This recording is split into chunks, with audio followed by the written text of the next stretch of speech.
Assalamu alaikum, peace be upon you all. This is your host, Amina Ahmed, and you're watching Muslim Network TV. Welcome back to another episode of NextGen and today's discussion of the rise of Hindutva in the United States. We're there on Galaxy 19 satellite, MuslimNetwork.tv, Amazon Fire TV, Roku, and soon on Apple TV as well.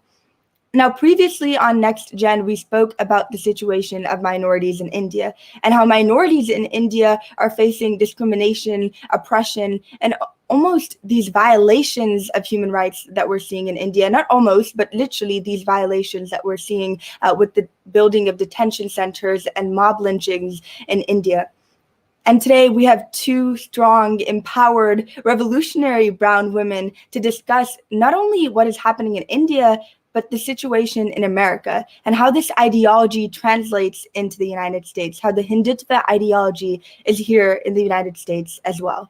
Firstly, we have with us Shreya Singh, who was born in Ahmedabad, India. Shreya is a student at Yale University and is fighting against Hindutva ideology. She's the founder of Sahi and is working in Yale's Peace and Prologue Leadership Initiative and the managing editor of Yale's South Asian Society. This summer, she hopes to be working remotely for the office of Pramila Jayapal. Thank you so much, Shreya, for being with us again. And, welcome back. You were with us before. We received so much positive feedback for the work that you do. And thank you. And one correction, you are the editor of Yale Globalist. I'm sorry about that. So thank you for being with us once again.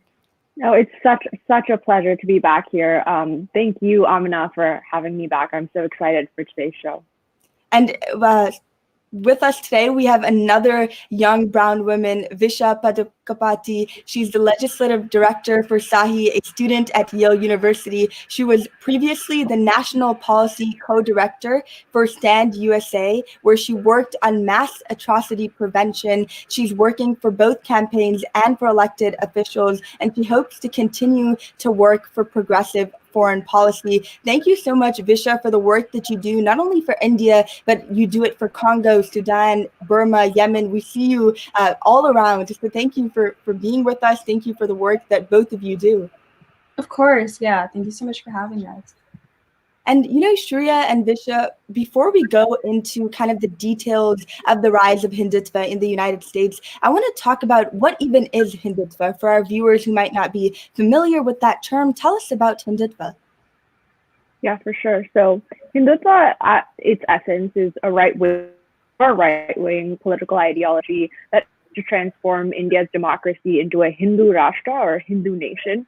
Basically, at its core is the belief that India is a nation only for Hindus, thereby excluding Muslims, Jains, Christians, the various religious minorities, but also lower caste and caste oppressed communities in India. It is important to make the distinction that Hindutva is distinct from Hinduism in the sense that it is a political ideology, while Hinduism is a faith practiced by billions. And the proponents of Hindutva are actually part of the RSS party, or the Rashtra Swayamsemak Sangh, which is a Hindu extremist group that has drawn inspiration from German Nazism. So we can see where this ideology comes from, and you can draw a direct line straight into Hindutva ideology, which is its own form of religious extremism.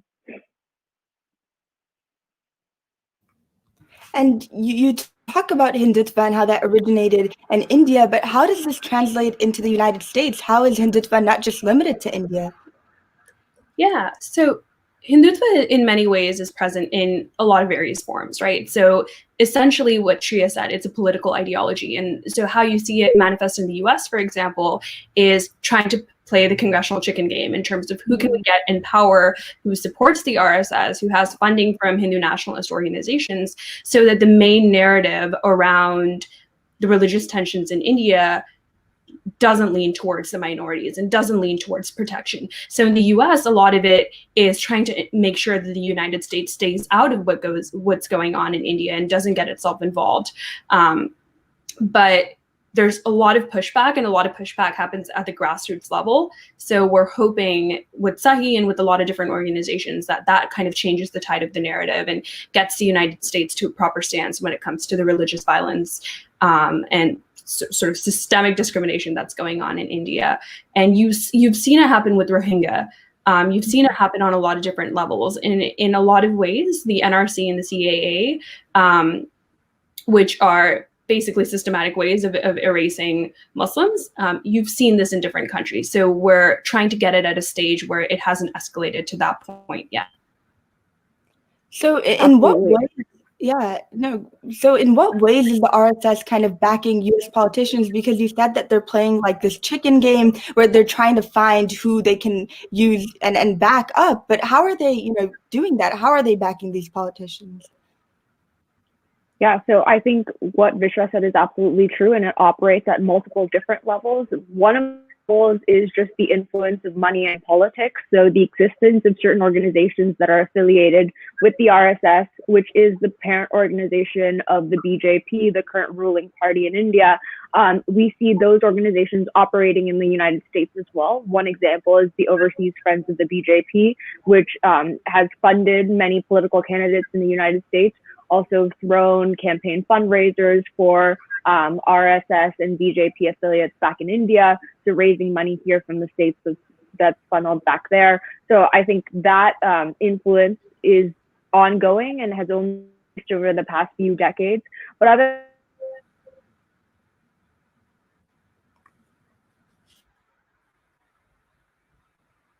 We can hear you. Vishwa, can you hear Shreya right now?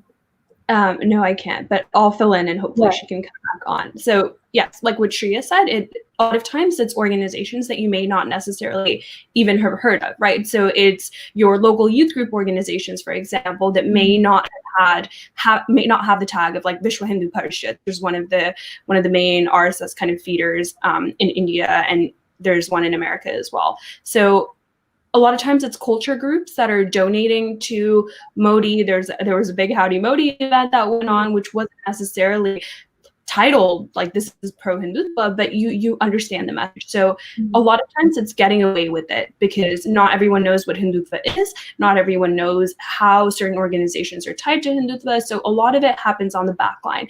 And our goal is to really raise the conscience of both American Hindus as well as American Indians, NRIs, and really ensure that we're supporting a secular democracy in India and that what we're doing doesn't contribute to the religious tensions within India.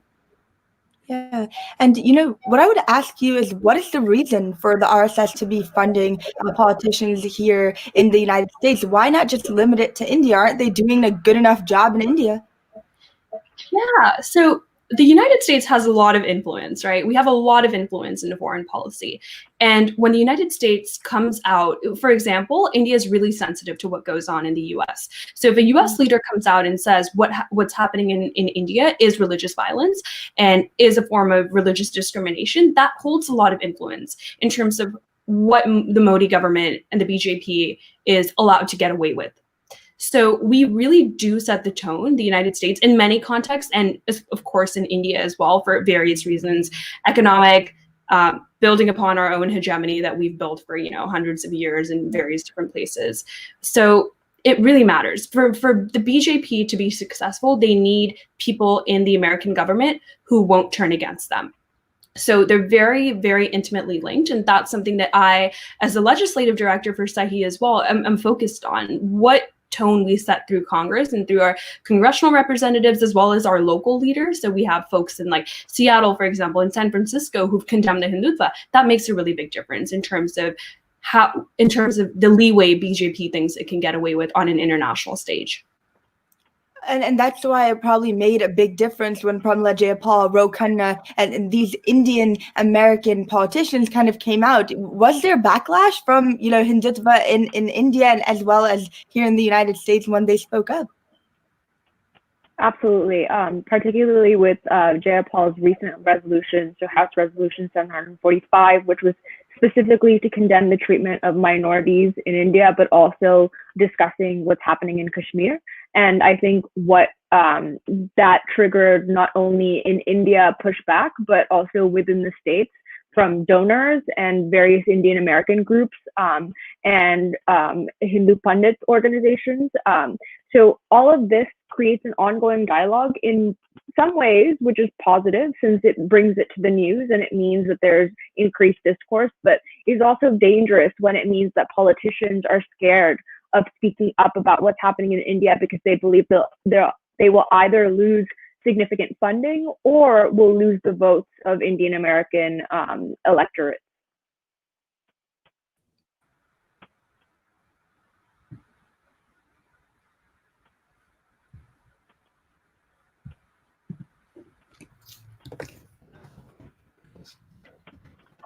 I just realized I was muted, but we see Tulsi Gabbard and Sri Preston Kulkarni, for instance, who have documented connections to the RSS. What does that tell us about, the RSS and Hindutva here in the United States? Yeah, so it means that we're not necessarily aware, right? And that's one of my major concerns, one of Shreya's major concerns, and as Sahi as an organization as well. We don't really understand how the RSS funds, because their funding mechanisms are not well documented.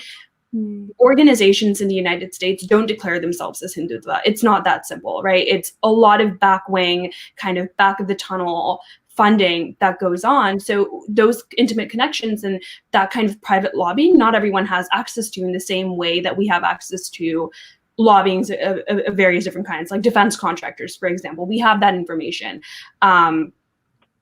Gun lobbying, we know that because it's so well documented and there's so many players in the field.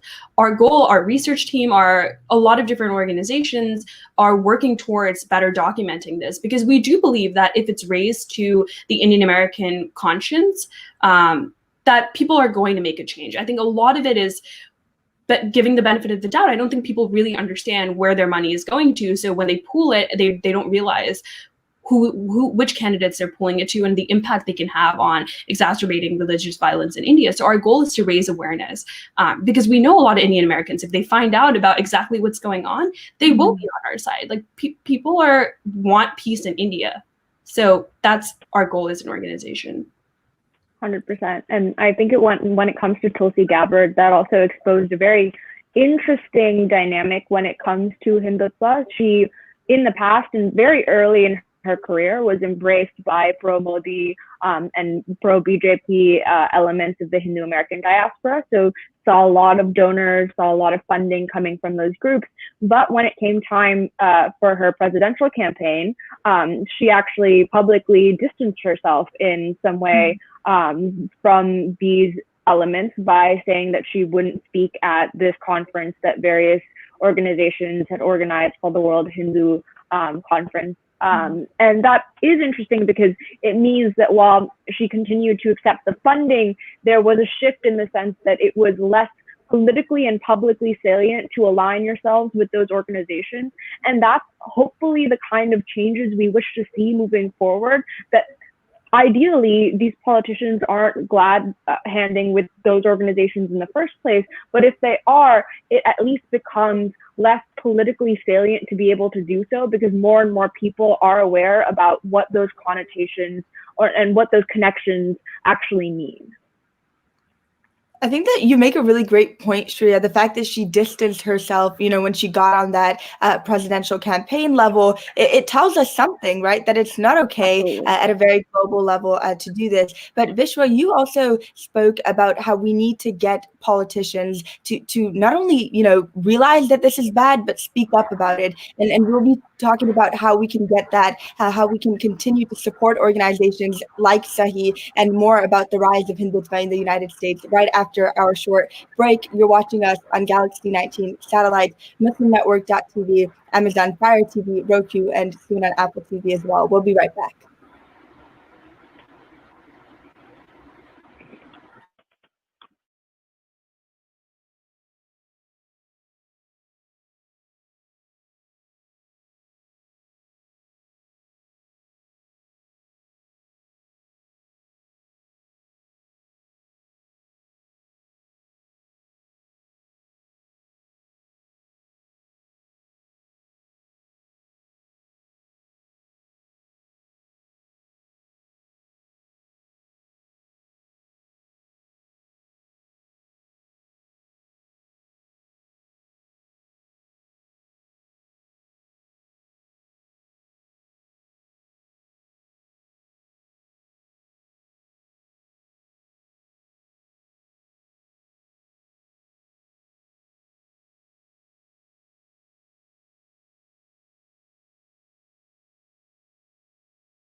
to NextGen. I'm here with Shreya and Vishwa, two young women who are fighting for justice and freedom in India, as well as advocating against Hindutva here in the United States.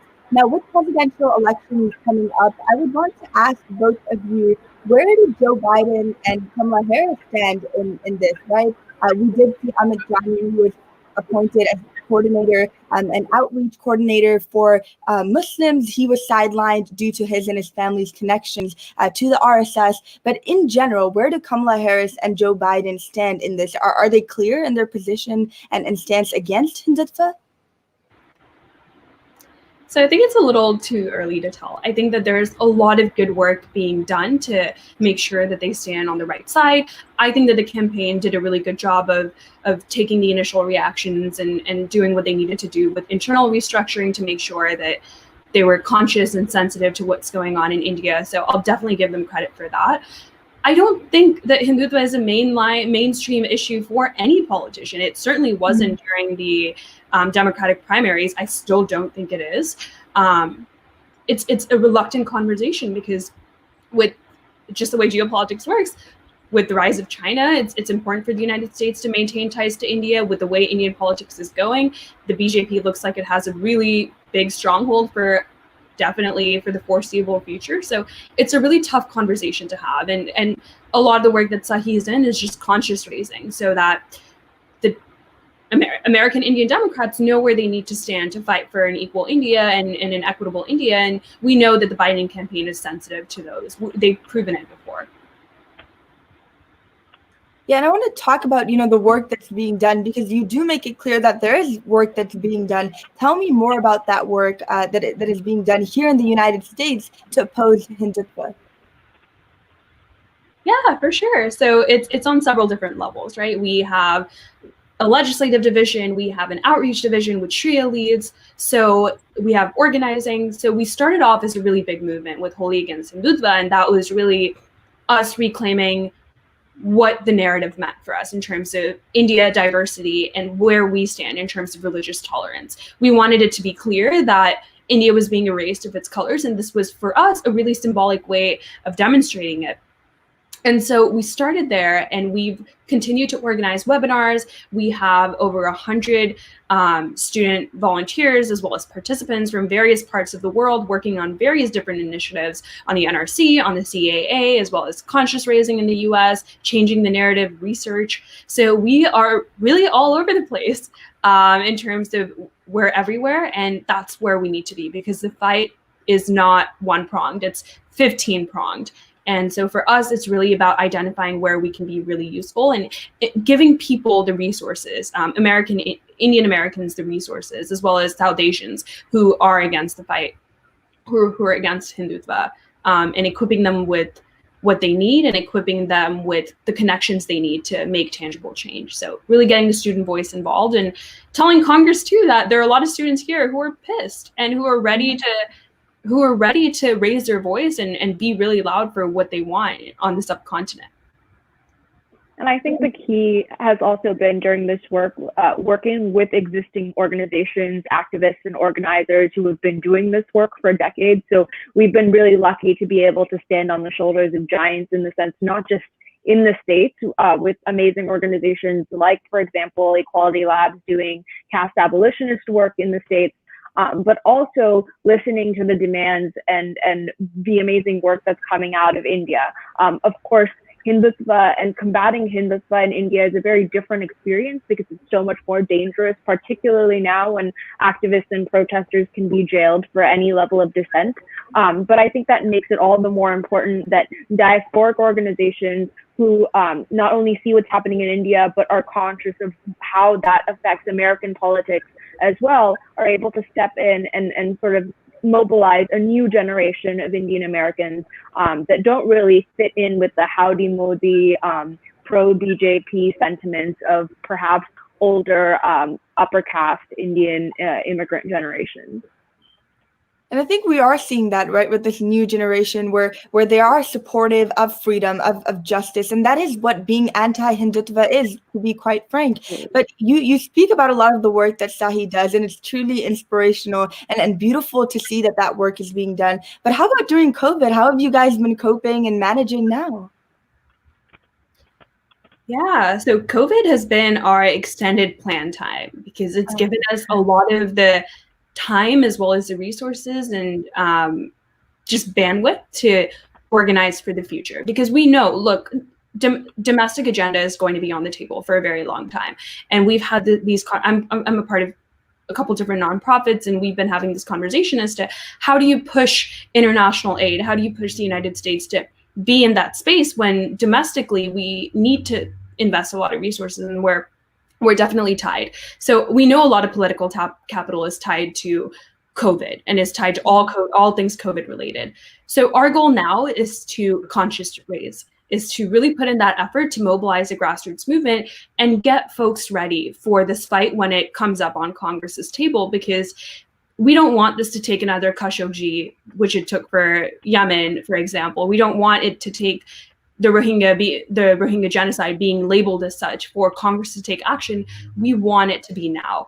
And it doesn't have to be grandiose pieces of legislation. It can be small. Like, we know that tweets from senators get a lot of attention in India, for example. So it's every little thing.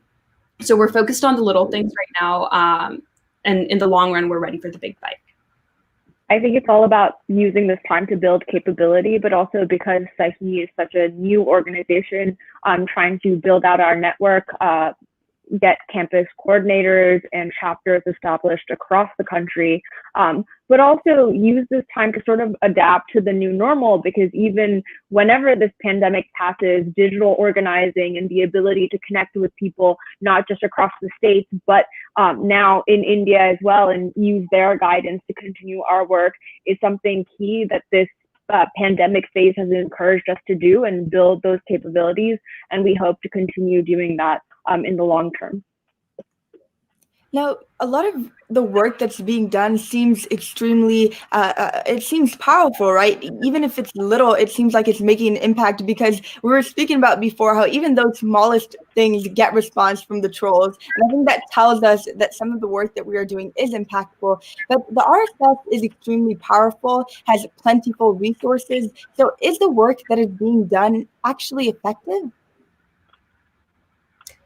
We see that it is, right? We know that India is really sensitive to what goes on. There are news articles upon articles about Elizabeth Warren, about Pramila Jayapal, about congressional leaders who are coming out and standing against what's going on in India, and particularly the BJP government and the NRC and the CAA. So we know that India is really sensitive. It's really hard to measure. So you're right in that. The RSS has a lot of tangible resources, a lot of money, a lot of political influence, a lot of connections. And they do it more from they have a lot of like both bottom as well as like a top-down approach, but they have a lot of connections, basically. And our goal is to work from a grassroots, work from a really sort of humble level in terms of trusting people to make the right decision and informing them. So a lot of our work doesn't involve, paying out congressional campaigns. We don't do that. We rely on justice. We rely on organic truth and the power behind that, and as well as the student voice. Like, that's what Sahi is about. It's raising the student conscious in the United States and making this something that's a fight that everyone wants to fight for. And hopefully it is. No, go ahead, Shreya. Something that we always. Thank you, Amina. Something that we've always tried to remind ourselves also is that this is an intersectional and also global struggle against fascism. And this struggle is one that is replicated in many different communities and happening across the world, not just in regards to Hindutva. It is a long game, and it isn't necessarily the end goal to, in one day, 1 week, or 1 year, eradicate the sentiments of Hindutva that we see in the States, but it is to build the basis, especially for young people, to not only be educated, but carry on that education and that dialogue within their own various circles, so that we can see the trickle-down effect across society. Something that has been really motivational to us is to watch how other movements and other organizations have used various tactics, especially tactics to bring together young people to combat fascism in various different contexts. And Shreya, from what you say, it seems that, perhaps we won't even see change in our lifetime, but the fact that you're still fighting, perhaps for future generations, for our kids and their kids to actually see change and not to live in a world where this is an ideology that's so prevalent. But for those who also want to step in and fight against Hindutva, what is your advice to them? Where do they get started? I think that's the nature of believing that you're fighting for the right side of history. It sometimes means that you may not see the results in the timeline that you want to see them, but you believe that it matters for the long run. And I guess I don't personally believe that I'm even in a position to give other people advice, because this work is long term and we are all learning, and I've learned so much through this myself. But my one piece of advice, which was given to me and has been really influential in the way that I approach thinking about Hindutva, is that there is always so much more to learn, and there are many great resources and readings and shows and documentaries that we can all use to educate ourselves, and that education process never stops. And it's important for us to continue that process before we can hope to continue the dialogue with other people. So I think that internal process of education is really, really important. Yeah, and Vishwa, before we end, I do want to take your advice and just to people who are watching, younger people who are watching that do want to make some change. Yeah. So my advice is, well, first, trying to plug, but join SAHI. Like, we are a community of students, and we'd love anyone who's interested, anyone who just wants to learn even. So you don't necessarily need to commit yourself to one ideology. We're in the process with you. We know that there are people at various stages of levels of education and commitment, and whatever it is, we're here to work with you to help you better understand how you can support the subcontinent. And, we're an intersectional space. We work with various different organizations, and my best piece of advice is just make sure that this is on your radar, because this is a really important fight, and a secular Indian democracy is worth fighting for, because we've seen the consequences already in parts of democratic backsliding. So the more we fight, the more our Indian brothers and sisters back home have the freedom to live in the manner they choose. And I think as part of the diaspora, you have even more responsibility, because you are removed from the immediate dangers of that situation. So feel the responsibility, join SAHI, and we're here for you.